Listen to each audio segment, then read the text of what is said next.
My name is Barbara Townsend. I'm 27 years old, and I've been sitting on this story for about a week now, trying to decide whether I was finally ready to say it out loud. I think I am. Buckle up, because this isn't about a breakup. It's about what happens when love slowly turns into a test you were never meant to pass. I was with my boyfriend for 3 years. 3 long years of second-guessing my words, replaying conversations in my head at night, and wondering how I could care so much and still always be wrong. On paper, he was perfect. Handsome, intelligent, charming in a quiet way.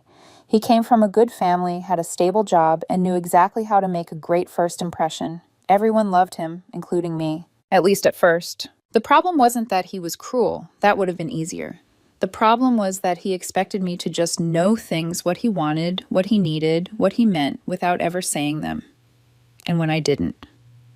That failure was somehow proof that I didn't care enough. It started small, innocently enough that I brushed it off. Year 1, we're at a restaurant. He orders a salad. I order a burger. When my plate arrives, he stares at it, not casually, intensely. I notice, but I say nothing. Finally, I ask if everything's okay. I'm fine, he says. Are you sure? He sighs, dramatically. If you don't know, I'm not going to tell you. I laugh, thinking he's joking. Spoiler, he wasn't. Later, I realized he wanted some of my fries.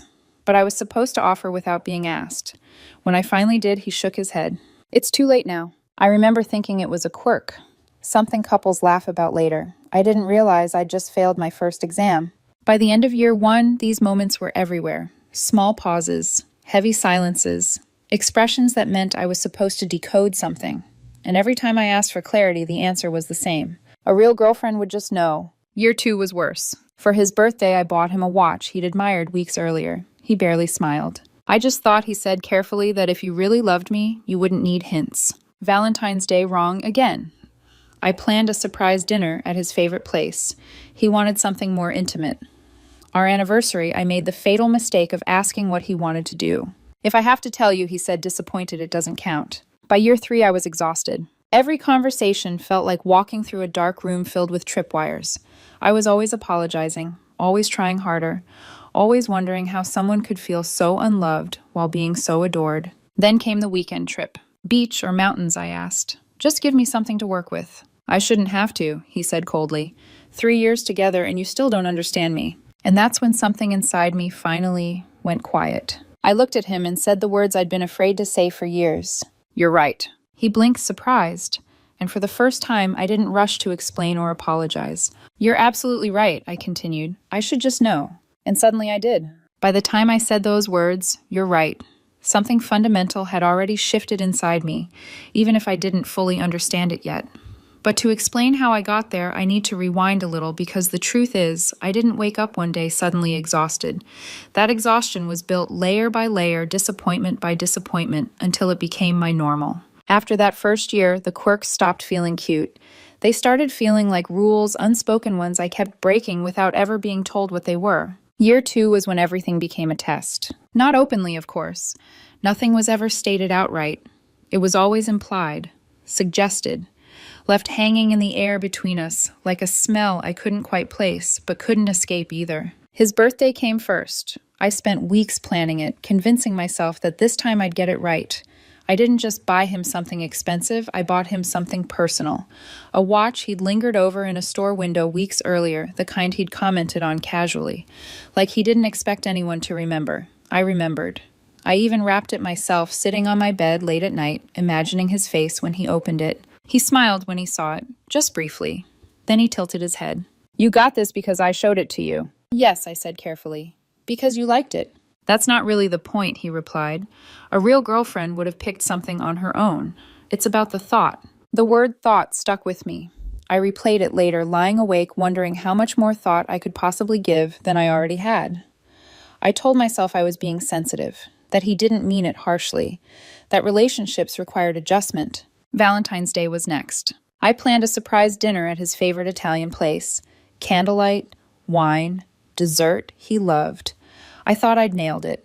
He barely touched his food. You should have known, he said afterward as we walked back to the car, that I wanted something quieter, more intimate. That place was crowded. I wanted to surprise you, I said. And that's the problem, he replied. You surprise yourself, not me. By then, apologies were automatic. I apologized even when I didn't understand what I was apologizing for. I apologized because silence was worse. Silence meant I'd failed again. Our anniversary was the moment I still replay when I need proof I wasn't imagining things. I asked him what he wanted to do. I asked because I wanted us both to enjoy it, because I'd learned painfully that guessing wrong was worse than asking. His face changed instantly. "If I have to tell you," he said quietly, "it doesn't count." The disappointment in his voice was unmistakable, heavy, familiar. "You should just know by now." By the end of that second year, every interaction felt like defusing a bomb blindfolded. I learned to scan his expressions, measure his tone, replay his words. I was constantly alert, constantly correcting myself, constantly trying to be one step ahead of expectations I couldn't see. And the phrase, "a real girlfriend would just know," became his favorite weapon. He used it when I bought the wrong brand of coffee creamer because I didn't realize he'd changed his preference. He used it when I didn't notice he was upset before he announced it. He used it when I planned things he didn't want but never said he didn't want. Sometimes he'd go quiet for hours, sometimes days. When I asked what was wrong, he'd shake his head. If you don't know, he'd say, "What's the point of telling you?" I started doubting myself in ways that went far beyond him. I questioned my intuition, my emotional intelligence, my worth as a partner. I wondered how other women managed to just know these things. I wondered what was wrong with me. By year 3, I was tired in a way sleep didn't fix. I felt like I was constantly on trial presenting evidence of my love to a judge who had already decided the verdict. Every kind gesture was weighed, every mistake remembered. Nothing was ever enough, not consistently, not safely. Still, I stayed. I told myself that relationships take work, that love isn't easy, that maybe if I tried harder, paid closer attention, anticipated better thought, faster, I'd finally pass whatever test he was giving me. I didn't realize yet that the test wasn't designed to be passed. And I definitely didn't realize how close I was to finally stopping altogether. The argument about the trip didn't start as an argument. It never did. That was the cruelest part. It always began like something ordinary, almost reasonable, before slowly tightening into something that left me feeling cornered and small. We were sitting on opposite ends of the couch, laptops open, a shared calendar between us, like evidence in a trial. So I said carefully, keeping my tone light for the weekend getaway, "Beach or mountains? Just give me a direction." He didn't look up, just shrugged. "I shouldn't have to," he said. I waited, hoping he'd elaborate. He didn't. "I just want to make sure we both enjoy it," I added. "That's all." That's when he finally turned to me, his expression already set in that familiar mix of disappointment and superiority. "This is exactly the problem," he said. "You don't pay attention. You don't care enough to just know." Something in my chest tightened. Not anger, not sadness, just exhaustion. "I do pay attention," I said quietly. "I just don't want to guess wrong." "If you really understood me," he replied, "there wouldn't be a wrong guess." And that was it. Not a dramatic snap. Not tears, not yelling, just a soft internal click, like a switch being flipped after being stuck in the same position for too long. 3 years of trying to read a book with blank pages. 3 years of being wrong no matter what I chose. I looked at him and said the words that surprised both of us. "You're right." He blinked. Usually this was the part where I'd scramble, where I'd backtrack, explain myself, apologize for being defensive. Not this time. "You're absolutely right," I continued calmly. "I should just know." Suspicion flickered across his face, quickly followed by something else. Satisfaction. Maybe even relief. Finally, he said, "Thank you for admitting that." I nodded. "And I finally do know something," I replied. That got his attention. I stood up and walked to my desk. He watched me confused as I pulled out an envelope. Plain, white, no label. I'd written it 2 nights earlier during one of his silent treatments. He'd been angry then too about the coffee creamer. I'd bought the wrong brand. I should have known he'd changed his preference. I handed him the envelope. "What's this?" he asked. "What you need," I said. "Freedom." He frowned and opened it. The letter wasn't long.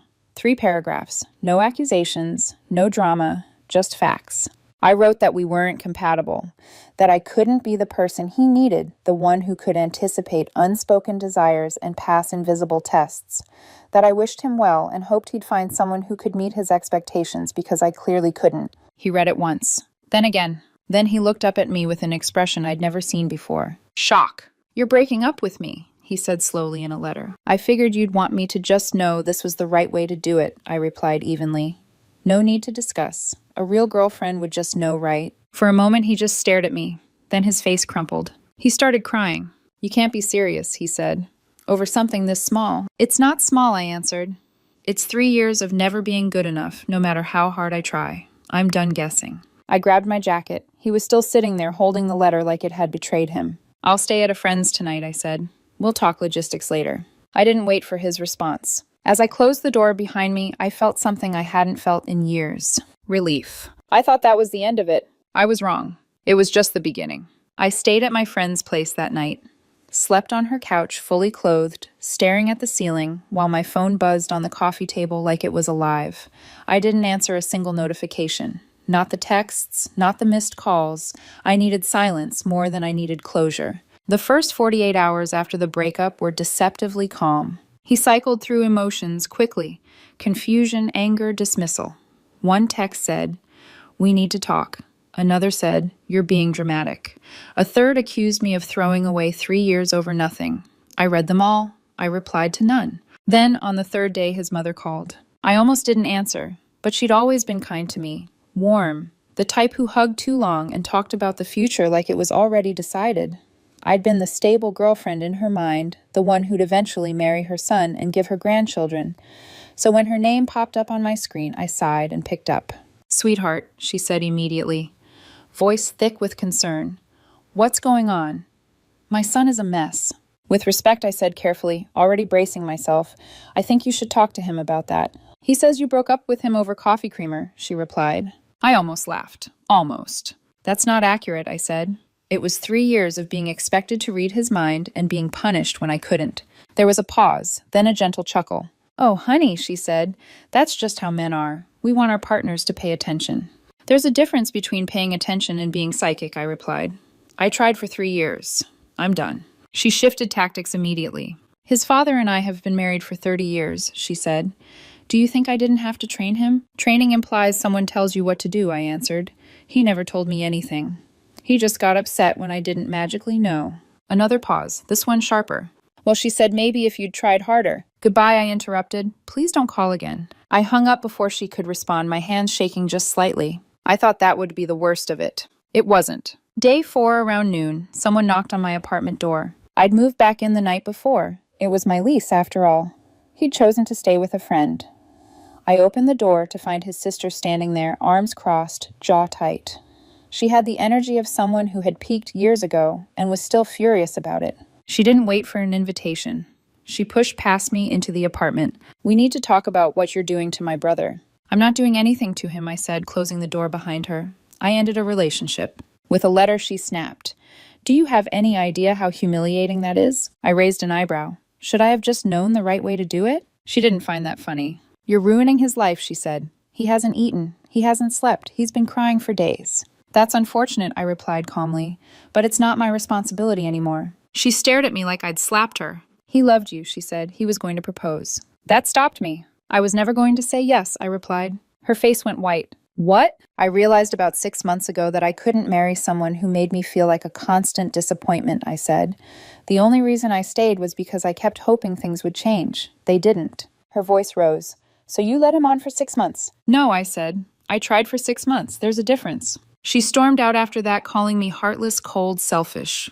Heartless was the nicest word she used. I closed the door behind her and leaned against it, staring at the empty apartment. That's when I realized something unsettling. They weren't reacting to the breakup. They were reacting to losing control of the story. And they weren't done trying to rewrite it. Day 6 was when things stopped being emotional and started becoming strategic. I was at work when my phone rang. Unknown number. I let it go to voicemail. A minute later, my landlord's name popped up. That one I answered. "Hey," he said, voice calm but firm. "Got a bit of a situation." My stomach tightened. "Okay." "Your ex-boyfriend called me," he continued. "Claimed you illegally evicted him. Wanted me to let him back into the apartment while you're at work." For a second, I was too stunned to speak. "He what?" "Yeah," my landlord said. "But I pulled the lease. His name isn't on it. Never was. I told him to take it up with you or the police."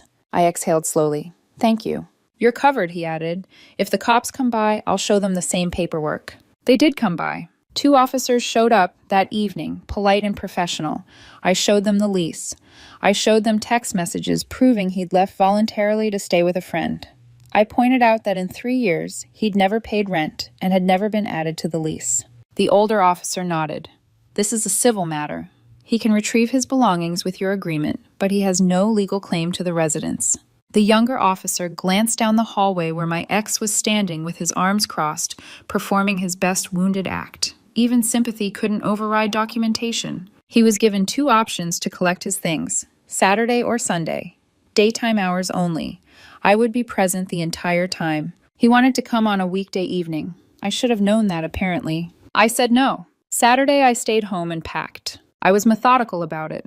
Clothes folded, shoes paired, books stacked, his absurdly extensive skincare collection carefully wrapped so nothing would leak. I labeled every box.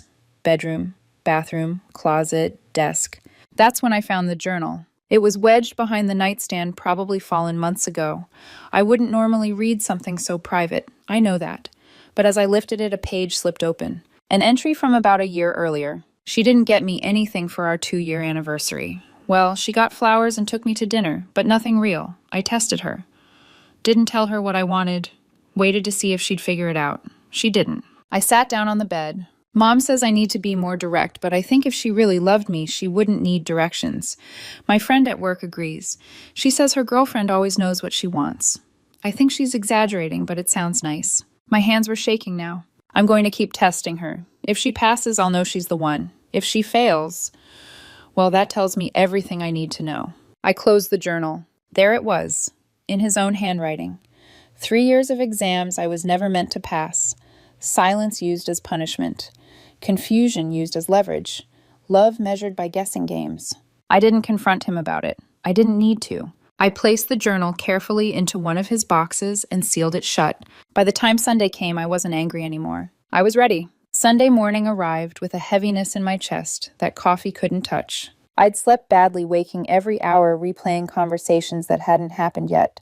By 10 o'clock sharp, I was dressed, apartment clean boxes stacked neatly by the door, like evidence waiting to be reviewed. I told myself this was just logistics, nothing more. I was wrong. The knock came exactly on time. When I opened the door, I wasn't met with just him. Of course not. He stood there flanked by his mother, his sister, and a woman I didn't recognize, tall, polished, dressed like she was headed somewhere better than my living room. She leaned slightly toward him, her hand resting just a little too comfortably on his arm. My stomach dropped. "You can come in," I said, keeping my foot braced behind the door. "Everyone else waits in the hallway." His mother bristled immediately. "That's ridiculous. We're just here to help." "I'm sure you are," I replied calmly. "But this is my apartment. He can collect his things and leave." My ex rolled his eyes. "You're being petty." "I'm being practical." The woman in the hallway spoke up, then smiling like this was all mildly amusing. "We're not going to steal anything." "I don't know you," I said, "and you're not coming in." She laughed under her breath. Wow, she really is like this. He didn't correct her. That told me everything. He stepped inside alone. I gestured to the boxes. 15 minutes. Everything's labeled. He immediately started opening them one by one, inspecting their contents like I'd sabotaged something. "Where's my blue sweater?" "Second box, top layer." "My hairdryer." "Third box, bottom left. It's in a bag." Every few seconds he glanced up at me, eyes searching for something, guilt maybe, regret. I gave him nothing. Then he froze. He'd found the journal. His face drained of color as he stared at it, then at me. "Did you read this?" he asked, voice sharp. "It fell open," I said. "I saw enough." "That's private." "You left it in my bedroom for a year," I replied evenly. His sister poked her head through the doorway. "Everything okay?" He shoved the journal into his bag. "Fine, let's just go." But he wasn't done. "I want the TV," he said suddenly. I blinked. "Excuse me?" "The one in the living room. I helped pay for it." "You bought pizza the night I paid for it with my credit card," I said. "That's not how ownership works." "We were a couple," he snapped. "Everything was shared." "Show me a receipt with your name on it," I replied. Silence. His mother tried next. Morally, he contributed to this household. "He lived here rent-free for 2.5 years," I said. "I'd say he got plenty." The woman in the hallway laughed. Actually laughed. "Damn," she said. "He told me you were a pushover." My ex shot her a look. "Shut up." And there it was, the mask slipping. I looked at him, then at her. "Is this why you were so eager to leave, already lining up the next chapter?" "That's not," he started. She shrugged. "We've been talking for a few months. He said you were basically over anyway." His sister's mouth fell open. "Wait, you and her." I held up a hand. "I don't care. Take your things and go." As they loaded boxes into her car, yes, her car, My neighbor stepped out into the hallway, mail in hand. He took in the scene, the tears, the tension, the unfamiliar woman. "Everything all right?" he asked me. "Just fine," I said. "Breakup stuff." He nodded thoughtfully. "Saw this coming. Good for you." My ex's mother snapped, "Excuse me, who are you?" He smiled gently. "The neighbor who's listened to her scream at him through the walls for 3 years about things that didn't make sense. She's patient. Glad she finally figured it out." I could have hugged him. They left shortly after that, the hallway quiet once more. I locked the door behind them and leaned against it, heart pounding. I thought it was finally over. I was wrong. For about 2 weeks after that Sunday, my life was quiet. Not the fragile, anxious quiet I'd grown used to, where silence meant I'd done something wrong. This was different. This was peaceful. I cooked what I wanted, watched what I wanted, used whatever coffee creamer I felt like buying without bracing myself for consequences. I didn't flinch when my phone buzzed. I didn't replay conversations in my head before falling asleep. I started to feel like myself again. That's when she tried to rewrite the ending. The first message came from a number I didn't recognize. "Hey, this is his friend. We need to talk about what you did to him." I didn't respond. I blocked the number. The second message came the next day from another unknown number. "He's telling people you were emotionally abusive. You should know." That one I didn't block. I screenshotted it. Then my mother called. "Honey," she said carefully, "did something happen between you and your boyfriend?" "Ex-boyfriend," I corrected.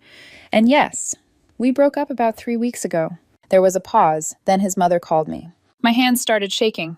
"She what?" "She said you'd been cruel," my mom continued, "that you threw him out with nothing, that you humiliated him in front of his family." I closed my eyes and took a breath. None of that is true. I told her everything. The lease, the boxes, the police visit, the woman who showed up with him, the journal. I told her I had documentation texts, photos, landlord statements, even the police report from when he tried to claim I'd illegally evicted him. My mom was quiet for a long moment. Then she said, "I raised you better than that. I believe you." That should have been enough. But life wasn't done tying loose ends. A few days later, his sister reached out to me. Not angrily, not accusingly, just tired. She said the journal had been bothering her. She asked what I'd read. I told her about the testing, the deliberate silence, the way he decided whether I loved him based on whether I guessed correctly. She sighed. "He does that with everyone," she admitted. "He's tested me. Our parents, friends. Most people snap at him eventually. You lasted longer than anyone." I didn't know whether to feel proud or sad. Then she told me the rest. The woman who'd shown up on pickup day wasn't just a friend. She worked with him. Same department, same team. And their company had a strict policy about workplace relationships disclosure required. Neither of them had disclosed. That wasn't all. They'd also been flagged for falsifying expense reports, personal dinners labeled as client meetings, receipts altered, company cards misused. When HR started investigating the financial discrepancies, the relationship came out too. Both of them were placed on administrative leave. I didn't celebrate, I didn't gloat, but I won't lie, there was a quiet satisfaction in knowing the deception hadn't been limited to me. The final twist. When things started to unravel, he tried to blame her, claimed she'd orchestrated the fraud, and he was just along for the ride. She didn't take that well. She showed HR their text messages where he suggested which receipts to submit, which expenses to hide. From what I heard, both of them are likely getting fired. Neither can use the other as a reference. Their relationship, built on secrecy and convenience, is already collapsing under the pressure. Meanwhile, I'm sitting in my apartment watching TV. I paid for eating food. I like living without a scorecard I never agreed to keep. Last week, I ran into my neighbor, the one who'd spoken up during the move out. He invited me to sit on his porch for a beer. "You look better," he said. "I feel better." He smiled. "My late wife used to say something. A good partner tells you what they need. A bad partner punishes you for not guessing." I raised my bottle to that. Do I miss him sometimes? Yes. Or at least the version of him I thought existed in the beginning. The one who laughed easily, who seemed grateful for effort instead of measuring it. But that person wasn't real. It was just the version he showed me before the tests began. I'm not dating anyone right now. Probably won't for a while. I started therapy, and apparently, if you really loved me, you'd just know is textbook emotional manipulation. Who knew? Apparently everyone but me. He's tried to contact me twice since everything blew up. Once through his sister, who refused to pass along the message. Once through a burner account on social media. Both messages were variations of the same thing. "This is all your fault. I didn't respond. Here's what I've learned. You can't win a game where the rules are hidden and change every time you play. The only way to win is to stop playing. I finally knew exactly what he needed. He needed someone to stop enabling his tests, his tantrums, and his belief that love means mind reading. He needed freedom. And honestly, so did I.